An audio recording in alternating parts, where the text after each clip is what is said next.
again. Once again, I'll start off by apologizing for poor editing or quality of this video. I'm still getting used to this. I do it so infrequently that I have not yet perfected it. So please bear with me. I will also warn you that there may be some language in here that some people might find offensive because, quite frankly, I have just about had it passed up to here with people who refuse to listen, refuse to try to understand any kind of common sense. I've come, after much careful thought and introspection, to the conclusion that I am, and as much as I hate to admit it, a masochist. I have to be. There's no other explanation for why I continue to try to do this and get this message out and try to convince people to employ their brains instead of their emotions, because I keep doing this and I feel like I'm beating my head against a wall. I mean, you can see how much good it's done me so far. But there's just a part of me that just says, you know what, you've got to keep trying, because maybe there's this outside chance that somewhere somebody will actually listen, pay attention, and do some research. Maybe read a book or two, who knows? The big thing in the news today, of course, is the shooting in Orlando. Sad though it is, my sympathies and condolences to all the families involved.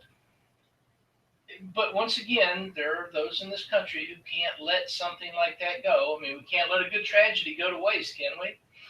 And the gun control debate comes up yet again. People are screaming and hollering for more new laws. We've got to have new laws. We've got to have stricter gun control. Even though we have over 20,000, that's right, look it up, over 20,000 gun control laws on the books now. None of which, by the way, would have stopped the shooter in Orlando. He was an American-born citizen. He purchased his guns legally. He went through the background check.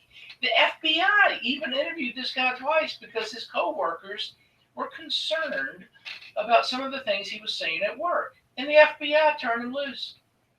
Now, ladies and gentlemen, if the top law enforcement agency in the country cannot or will not enforce the laws, who exactly do you think will?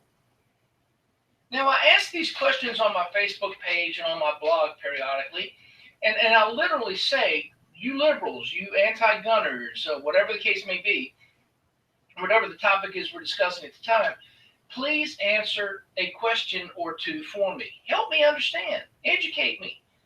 You make these statements on your page.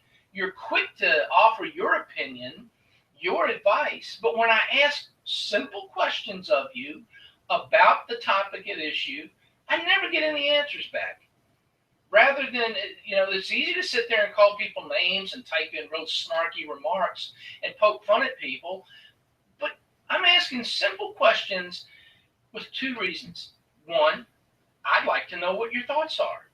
I really want to know how you think these things can be done. And number two, to try to get you to think about what it is you're doing and saying. Now, one of the things people say to me is, well, that Second Amendment, that was written a long time ago, and that's outdated. And, that was only about muskets and, smooth bore 69 caliber flintlock muskets. Okay, if that's the case, then shouldn't First Amendment rights about free speech apply only to the Gutenberg press and quill pens? You can't have it both ways, folks. Either individual rights matter, and the Bill of Rights applies to individual rights, all of them, or none of them do. We can just scrap any old amendment we want to because it's inconvenient and because it's old. I mean, we don't need that anymore. That's over 200 years old. Who does that stuff? Well, I don't know where you think I come up with this stuff. You must think I just wake up and have an epiphany or something, or just make things up out of whole cloth. I want you to understand that I do actually read books. I know, crazy, isn't it? I don't get my information from the television news or from the newspaper or from a magazine or from some celebrity who doesn't know what the hell they're talking about. They just parrot talking points from the DNC or from the major news networks. They haven't picked up a book on history in their life. This is why, as a history teacher, as a history major, as a historian, I read books about history. American history, world history, doesn't matter to me. I love history. But the reason history is important, the reason I get so angry when people tell me, well, it's history stuff. Why are you interested in that? That's boring. History teaches you lessons. There's nothing new under the sun. Everything that we're seeing today has happened before. The only difference is technology. The human animal is the same desires, the same wants, the same needs. There have been, are now, and will always be evil people amongst us. Some of those evil people, hard though you may find this to believe, work in the government. That's right, the government. The same government, by the way, that you, Mr. and Mrs. Liberal out there, say that you distrust at all levels all the time, and yet you always seem to want more government. You don't trust the government, you don't like the government, you don't trust police, you don't trust the military. But then you'll turn right around and say, the only people that should have guns are the police and the military. You'll have to excuse me if I get a little frustrated sometimes, if I get a little flustered. Yes, if I even get angry. At the absolute ignorance, the duplicity, the hypocrisy of it all. How do you not see that you're being hypocritical? I mean, either you don't see it, you genuinely don't see it, which implies a whole level of ignorance I can't even fathom, or you do see it and you just don't care because it conflicts with your worldview. And rather than admit that maybe you're wrong or that maybe I or others like me might have a point, you'd rather just ignore it and keep blathering about your talking points. Well, let me explain to you how I, and maybe some others, I don't know, I can't speak for everybody else, I'm speaking for me, how I've come to some of the attitudes and ideas and beliefs that I have. Like I said, I read. Let's start with some U.S. history. The Federalist Papers. Read it. It's not expensive. Call a bookstore, go to a bookstore, go online, order it. The Federalist Papers. It explains your Constitution and your Bill of Rights. If you have any questions about what a particular amendment means or what a particular article means, it covers it. It explains it to you because there was a ratification process involved in creating our Constitution. James Madison and the boys didn't just sit there and write it up and say, okay, here it is. We're a constitutional republic now. The 13 states had to ratify it. In other words, they had to say, yeah, we're okay with this. Let's make it the law of the land, and we all agree to abide by it. Well, there was a group called the Anti-Federalists, people who were against the idea of a strong central government, a strong constitutional government. They wanted to stay with the Articles of Confederation and let each of the 13 states determine its own system of government and its own rights for its citizens.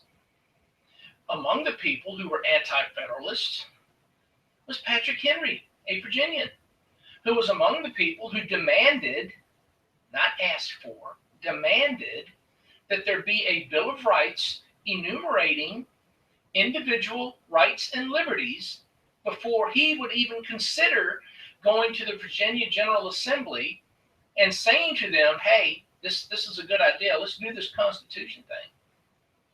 Because he, among others, was afraid of a strong central government being tyrannical and usurping the individual rights of the citizens. Remember now, they had just fought a war for 7 years against a tyrannical government that abused their rights. This is not an accident. This didn't just appear out of nowhere. There's a reason for these things. Read a book. Thomas Paine, okay?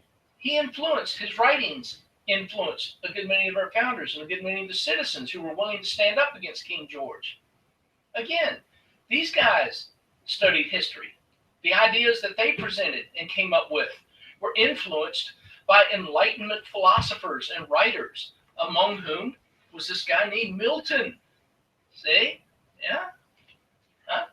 These guys didn't just dream this stuff up out of nowhere. They studied history.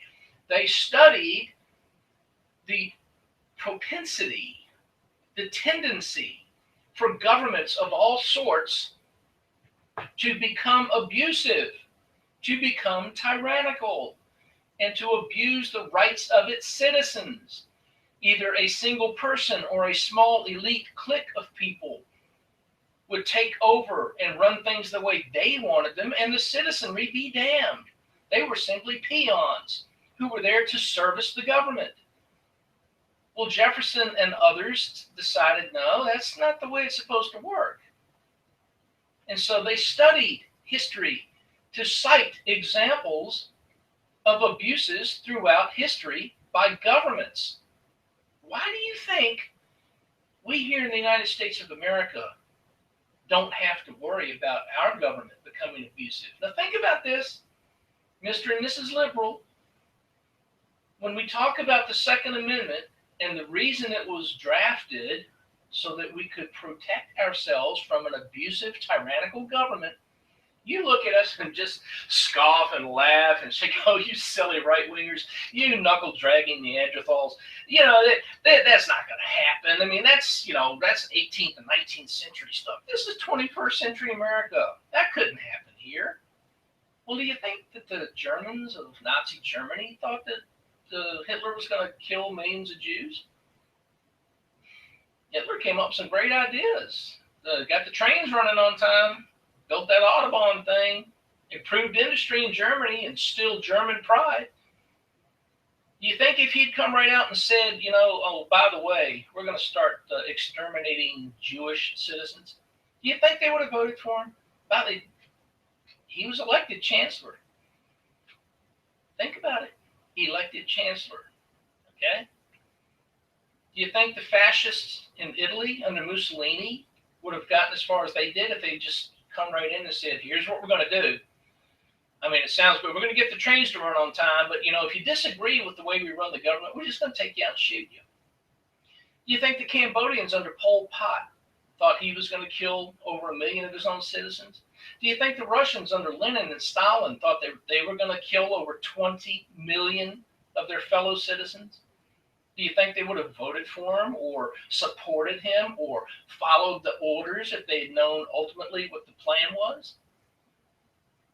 So why do you think that we're cut from a finer cloth here in the United States of America, that we're not human like they are? We don't have the same desires, the same wants and needs and shortcomings that human beings in other countries throughout history have had. Why? At some point, if you watch this video, after you finish watching it, there's going to be a comment area where you can make comments. Tell me why you think that. Because at the same time you say those things, then you turn around and say that the nominee for the Republican Party for president, Donald Trump, is a fascist. By the way, I don't disagree with that. Donald Trump is an authoritarian, and he's a fascist, and he's a corporate cronyism type guy, and he just thinks his way is the only way. Well, so what you're saying is, okay, there are people in this country, people running for office in this country, who are in fact a potential tyrant. Hillary Clinton, I think, is a communist and a potential tyrant. Well, what if either one of those two gets elected? Hillary gets elected, and she doesn't like the way classical liberals like me think. Oh, we're too much about that individual liberty thing, and we don't want the government telling us what to do. What do you think might ultimately happen to folks like me if somebody tyrannical in nature were elected? Or let's say Donald Trump gets elected, Mr. and Mrs. Liberal, and he doesn't like the way you've been talking about him and the mean things you've said on social media. Are you worried at all that this fascist, this authoritarian might send some of his stormtroopers to your door? Are you or are you not? If you are, then how do you think you're supposed to resist that tyranny? You just going to curl up in a ball on the floor and whimper and cry and hope they go away? The Second Amendment I know we've said it before, and I'll continue saying it, and I'm going to challenge you to refute it. I'm going to challenge you to read the writings of Jefferson and Madison and Mason and Henry and learn about the Second Amendment and why it was put in the Bill of Rights. You're quick to say that, oh, that Second Amendment only applies to the militia. It's not an individual right. Oh, all the rest of the Bill of Rights are. Yeah, that First Amendment thing, freedom of religion, freedom of speech, freedom of association, that's an individual right. That Fourth Amendment thing about illegal searches and seizures, Fifth Amendment against self-incrimination, the Third Amendment against housing quartering soldiers in your home during peacetime, that's all individual stuff, but not that Second Amendment. No. That one's all about the militia, the army. Come on, people. I mean, seriously, if you're going to, you got to come up with a better, more logical argument. I mean, it's so easily refuted if you simply pick up a book and read it. History, it's there. You can learn from it. Quit pretending it doesn't exist.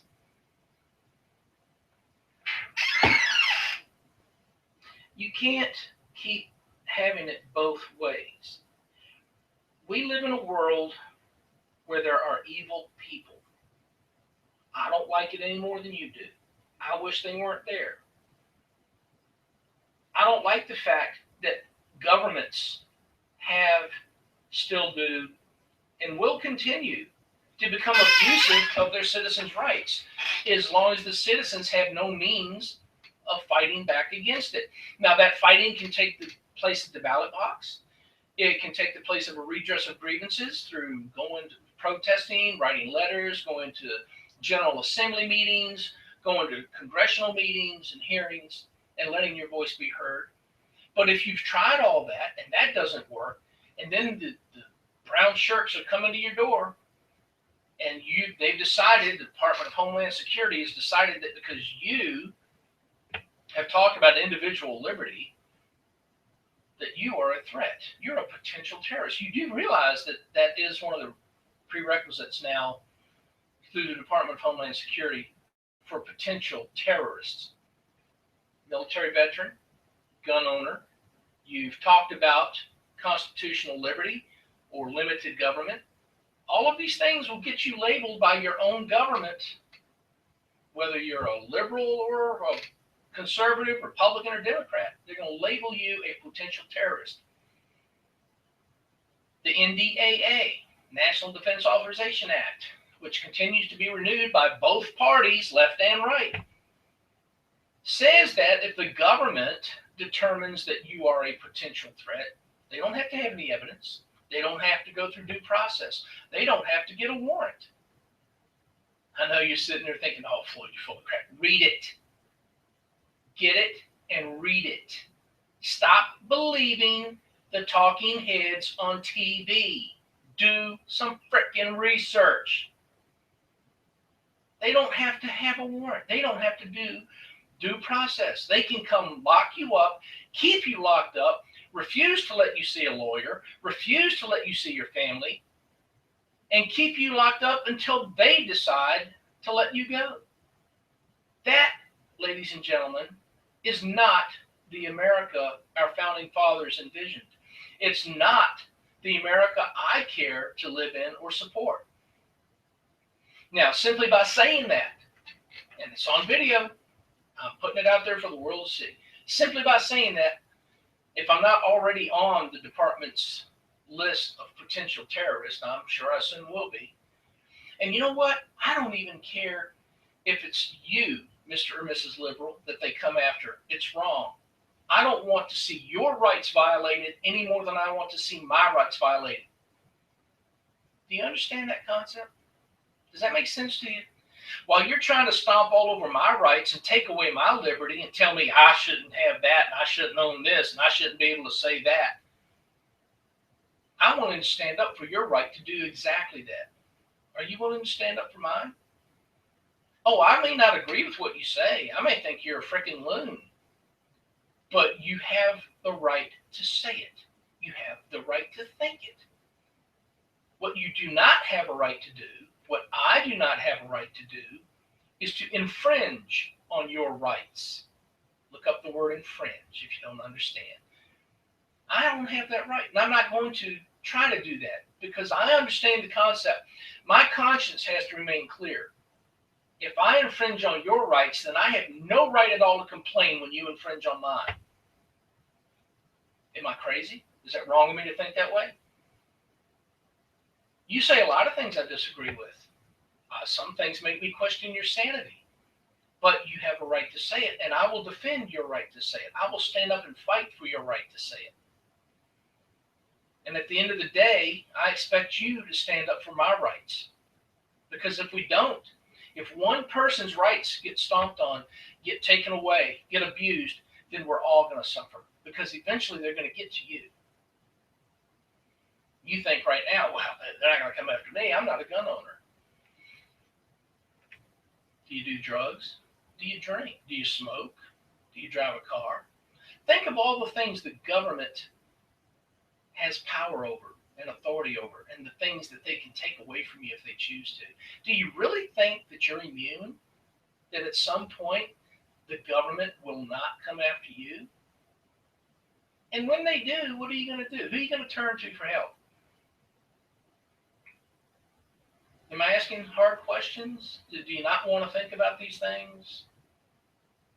Tough. Deal with it, because that's life.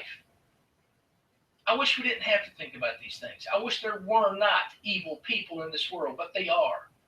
And you don't make good, decent, law-abiding people safer by taking away their means of protecting themselves. Women, Miss Liberal out there, Miss Liberal, little petite liberal women. Let's think, I don't know. I'll just pick something at random. You're 5'6", maybe you're 120 pounds. 40-ish years old. You think you can kick my ass? If I wanted to come at you, if I wanted to attack you for any reason, I'm 5'10", 240 pounds. There's some muscle around here somewhere. Anyway, by sheer weight alone, do you think you can take me? You think you can defend yourself against me? Suppose I were one of these evil people. Suppose I were a rapist. And I decided I wanted to rape you. What are you going to do? You're going to call the police? Suppose you don't have access to a phone. Suppose you're walking down a street one night after leaving a show. How long do you think it's going to take the police to get there? My point being is, how do you equalize that difference, the differential between my size, strength, abilities, and your petite stature and inability to run fast enough to get away from me or fight hard enough to stop me? Would you like to at least have the opportunity to protect yourself? Do you think a firearm of some sort would help you do that? Now, of course, the big argument now is, well, this guy, these assault weapons, that's what the problem is. I believe in the Second Amendment. I think people should be able to own a gun if they want to. But it's these assault weapons with these big magazines, and they're shooting so many bullets so fast. These assault rifles are the same as a pistol. They're semi-automatic. If you wanted to buy a full automatic weapon, you could. But you're going to go through a background check with the Bureau of Alcohol, Tobacco, and Firearms, everything short of an anal exam. And they might even do that for all I know. Then you've got to pay thousands of dollars for a license to own that gun. And you have to pay it every year. Well, do you think your average crook out here is going to go through all that? I mean, seriously, do you? I don't. Most crooks don't buy their guns at a legitimate gun dealer. When I say FFL when referring to gun sellers, that stands for Federal Firearms License. If you go into a shop, if you go online, if you go to a gun show to buy a gun, you have to, the person selling it to you has to have a Federal Firearms License. There is no gun show loophole. Do you understand that? That's just a bunch of bullshit that the news media and politicians who want to play you for a fool have fed you. And rather than do any research at all, you just buy it. You suck it right up. and believe them. When it's so easy to refute this stuff, but you won't even take the time to do it. You cannot buy a gun at a gun show without going through a background check, without filling out BATF paperwork, without showing a legitimate form of identification. It just doesn't happen. The same thing for online purchases. You cannot buy a firearm. I'm not talking about paintball guns or BB guns. You cannot buy a firearm on the internet without proving who you are, doing the paperwork, and waiting for a background check. It just doesn't happen. Now, if I, Floyd Bayne individual, wanted to sell you, Miss Liberal, a handgun because you finally decided that you would like to have the opportunity to protect yourself, no, I don't have to have an FFL. It's an individual person-to-person sale. Well, how the hell is the government supposed to stop that? How are they supposed to monitor that? How are they supposed to enforce that? I bet you're one of those people who, when they said, you know what, we're going to start making it illegal to use your cell phone and text while you're driving. I bet you're one of those people that said, well, that's a stupid law. How are they going to enforce that? Police can't look down while you're driving and look in your car and look over and see if you're texting or not. Some laws are just stupid on their face. They make people feel good. Oh, look, we did something. We passed a law. But you can't enforce them. It's like, you know, I'll give you an example. In the Commonwealth of Virginia, sodomy between consenting adults is still a crime. You can go to jail for it. Well, who the hell is going to enforce that? Unless you're doing it out in public somewhere where everybody can see you. Even if you do it in the privacy of your own home, you're breaking the law. You want the police coming around peeking in your windows? Is that how you think it should work? I mean, come on, guys. You've got to start using some common sense. I understand you get emotional. And right now, I probably look emotional to some people. Don't mistake passion for emotions. My passion is rooted in common sense, experience, and knowledge. I've read a book or two about history. I understand how these things work because I've read about how they've happened in past generations. But you've got to put these emotions aside and start using logic and your brain. You want to reinstitute the assault weapons ban. I've read some of it, you saying that. You do realize, number one, these things you call assault weapons are not really assault weapons. I've posted a video on my Facebook page about this, describing and explaining what an assault weapon is as opposed to what people are actually using out here in public. I bet none of you bothered to even watch that either. You can't keep using this nomenclature when you don't even know what it means and try to come across as being intelligent or knowing what you're talking about or having a legitimate argument. If you don't even know the nomenclature, what else do you not know about the subject? Okay? I mean, it's as simple as that. Emotions are not going to change anything. Criminals are not going to obey laws. That's why they're criminals. I know this seems pretty simplistic, but do think about that, won't you? The guy who did the shooting in Orlando passed all of these tests. He was an American-born citizen. He went through the background check to buy a gun. He presented his identification to buy the gun. The FBI interviewed this guy twice. I know I'm repeating myself, but sometimes I feel like I have to. And the guy was legit. He was a fucking nut. Whether his being a nut came from his religion, or because he liked ISIS, or because he just had a screw loose, who the hell knows? But how are laws and law enforcement supposed to prevent that? Do you really think? Now, honest to God, just think about this and answer the question. Do you really think that we can create that perfectly safe utopian world that you so ardently dream of? Do you? To be honest, I wish it were true. I wish it could happen, but I just don't see that. Thousands and thousands of years of human history stand against it, say it's not going to happen. That's just not the way the world works. So then the next question you have to ask yourself is, if we cannot achieve that perfectly safe utopian society where nobody gets hurt and nobody does anything mean to anybody else, then what's the other alternative? Do we allow good people the ability to defend themselves? Look, I'm getting older. I've got arthritis in the knee. I can't run like I used to. If 3 or 4 thugs come at me on the street some night and want to kick my ass or rob me, I'm not going to outrun them. And I sure as hell can't fight and win against 4 or 5 different guys.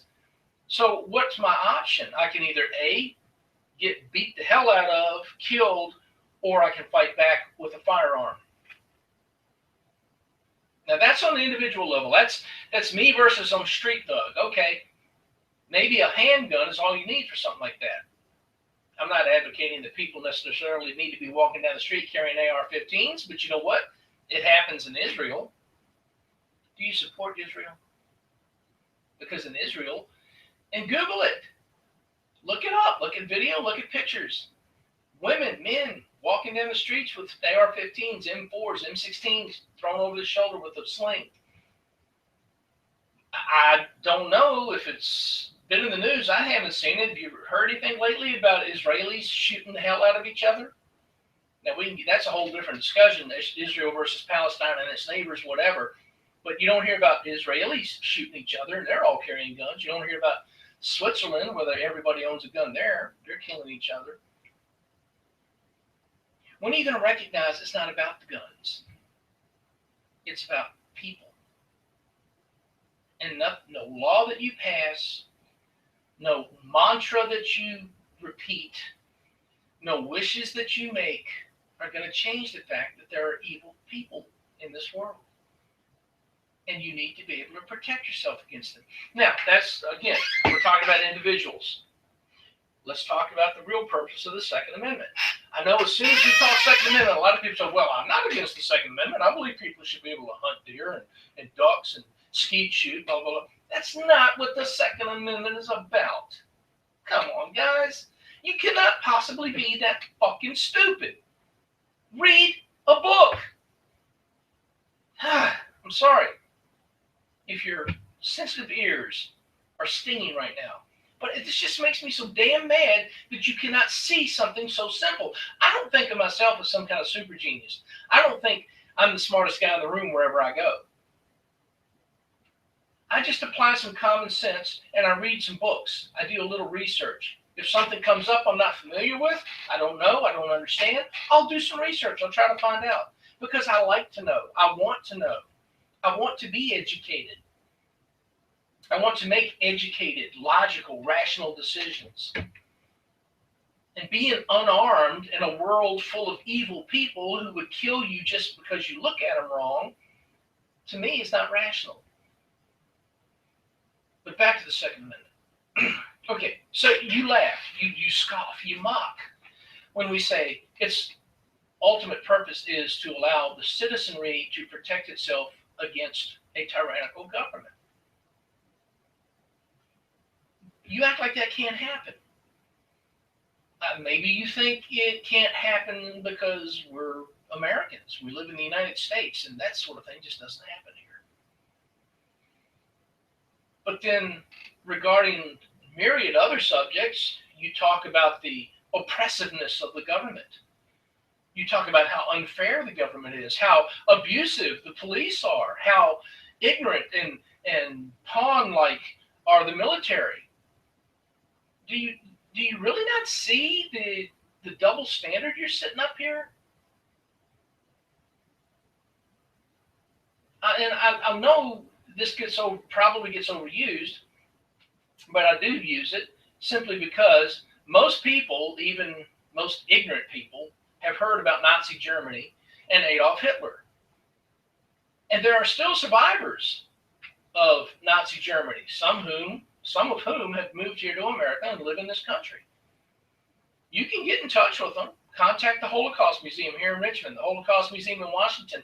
You can get guest speakers, people who have survived the concentration camps, people who had family in the concentration camps, people who lived in Germany and left to get out of Germany when they saw where Hitler was going.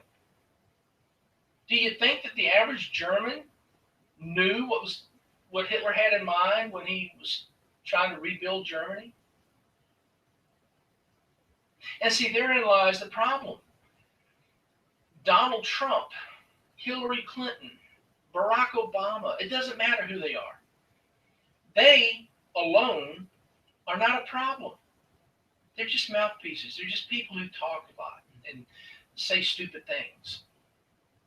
The reason they can be a problem is because they have followers. They have people who listen to them and people who will do what they ask them to do. Hitler didn't get where he was by himself. He got there with the help of his brown shirts, his stormtroopers, his people who would kick in a door in the middle of the night and drag opposition people out to the streets and shoot them in the head or drag them off somewhere where no one would ever see him again. Stalin. Think about this. Russia, the vastness of Russia, how huge that country is. And what Stalin did, he killed over 20 million of his own people. Well, he didn't do that by himself. He had people who were willing to follow his orders and do it for him. Well, if that can happen there, why do you think it can't happen here? Why do you think we're not on that road? Do you not see the abuses of your individual rights that are taking place daily? You think that banning guns will solve our problem. Yet I'll bet you, Mr. and Mrs. Liberal, are one of the first people to stand up and say, well, you know, those drug laws we have nowadays are stupid. The war on drugs is stupid. If people want drugs, they're going to be able to get drugs. And it's none of the government's damn business whether they use drugs or not. So these laws are a waste of time. But then you will turn right around and try to make the argument that banning guns is going to keep guns out of the hands of bad people. How do you do that? I really wish you could explain this to me so I could understand it. I bet some of you even use drugs yourself, don't you? I bet if I said, hey, could you go get me an ounce, you'd know where to go get it, wouldn't you? You think there aren't people out here who can find a gun for you if you want one? Hey, man, I got a couple of $100. Can you get me a good handgun? Hey, man, I got $500. Can you get me a good assault rifle? You see how it works? Bad people are still going to be able to get these things. And all you will have done with your gun bans and your gun control, and ultimately, because this is what that all leads to, with your gun confiscation, is you've left me and my family and my friends and even some people you might care about defenseless against the evil people in this world. Look, we're not all Bruce Lee, okay? I mean, I'd love to be able to walk down the street with no weapons on me and, 5 or 6 guys surround me and want to beat me to death with clubs and bricks, and I just do spinning roundhouse kicks and kick the things out of their hands, pull up my nunchucks maybe and whack a few of them in the head. That's not life. That's not the way it really works. I'm not Bruce Lee, okay? You're not Bruce Lee. I doubt if very many of you even know anyone like Bruce Lee. But what I can do, and what many other people can do, with a minimum of training, is learn how to use a firearm to protect themselves. And if the government ever does become tyrannical, if the government ever does decide, you know what, martial law, you can't leave your house. We catch you walking down the street, you're getting locked up. You resist, we're going to shoot you. Oh, you own some stuff in your home that you're not supposed to own. We've decided that nobody can have TVs because only the state can decide what you can watch and learn and listen to. And we're going to come take your TVs. We're going to and if you don't open the door, we'll just kick you nowhere in. What are you going to do? You just going to give it to them? Because you're a good law-abiding American. And after all, it's the government. The government only has your best interest at heart, don't they? Okay, I want to take a break now because I don't want to get myself myself so wound up I can't get to sleep tonight. Look, think. Put the emotions aside. Try to. I know for some of you that's going to be difficult, but try to put the emotions aside. Think about what you're saying. Think about what the logical conclusions are to the things that you advocate for. If you don't understand why we have a Second Amendment, I can't say it enough. Get some history books. If you want a list, send me a note. I'll send you a list of some good books to read that talk about the founding of our nation, that talk about the thought processes and the efforts that went into creating our Constitution and our Bill of Rights and why they were done. And maybe it'll give you some better insight into why I and others like me think the way we do. I don't listen to the talking heads on TV. I don't do what they tell me. I don't believe what they tell me. There's too much information available to us out here, whether it's on the internet, whether it's through books, for me to believe some dressed up talking head on TV, most of whom, by the way, have an agenda, just as I do. I know, hard to believe, huh? I do have an agenda. My agenda is personal liberty. And that means for me and for you. If you don't want to, if you don't want to own a gun, I'm not advocating that you must own a gun. By all means, don't own one. But you don't have any right to tell me that I can't.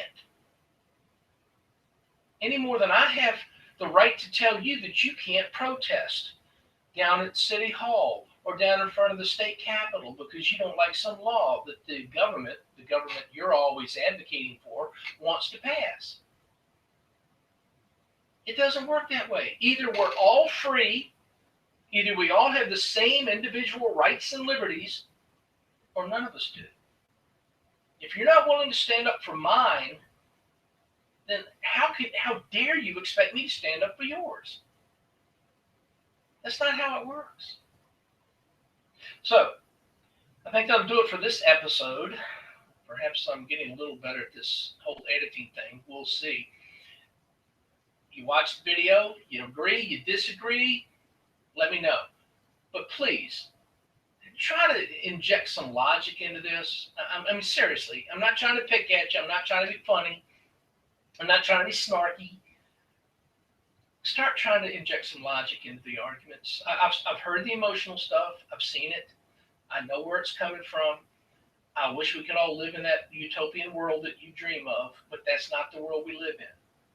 And until we do, until something happens to make that happen, we have to prepare ourselves to deal with the harsh realities of life.